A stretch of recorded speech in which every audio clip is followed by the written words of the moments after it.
વાત ખેડાની કે જ્યાં માતરમાં ભારે વરસાદથી પાક નુકસાન થયું છે। ખેતરોમાં 7 થી 8 ફૂટ જેટલા પાણી ભરાયા છે।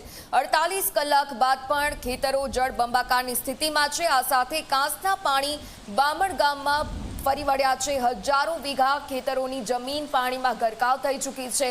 ડાંગરનું ધરું નિષ્ફળ જવાની ખેડૂતોની ભીતિ પણ સેવાઈ રહી છે।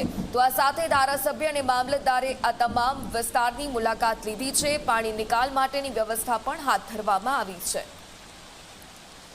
તો આ વરસાદે તો ખેડૂતોના તમામ સપનાઓ છે તેના પર પાણી ફેરવી દીધું છે। વરસાદ નથી વરસ્યો પરંતુ આ મહામૂલો પાક છે તે હવે સડી ગયો છે। ખેડૂતોની નજર સરકારના સર્વે પર અને આ સાથે યોગ્ય સહાય મળી રહે તેના પર છે।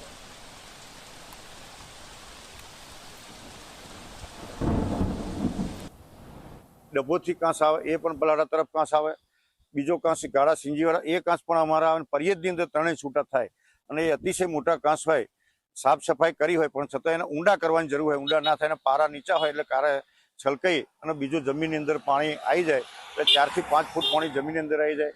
ખેડૂતોને પારાવાર નુકસાન અત્યારે કંઈક ધરુવડિયા તૈયાર કર્યા, વરસાદ નહોતો અને કેનાલો બંધ હતી એટલે ધરુવડિયા જે નાખીને તૈયાર કર્યા હતા એ ધરુવડિયા તરફ બુડી જવાથી ડાંગર રોપવાની ખેડૂતોને મહા મુશ્કેલી હોય ને અત્યારે ધરુવડિયા કંઈકથી ધરુ લાઈન ડાંગર રોપી આવી અહીંયા મુશ્કેલી ઊભી થઈ હોય પણ હજુ પાણી અમારે 4 થી 5 દિવસ 10 અમુક જગ્યાએ 10 દિવસ થશે, અમુક જગ્યાએ 4-5 દિવસ સુધી રસ્તા ખુલી જશે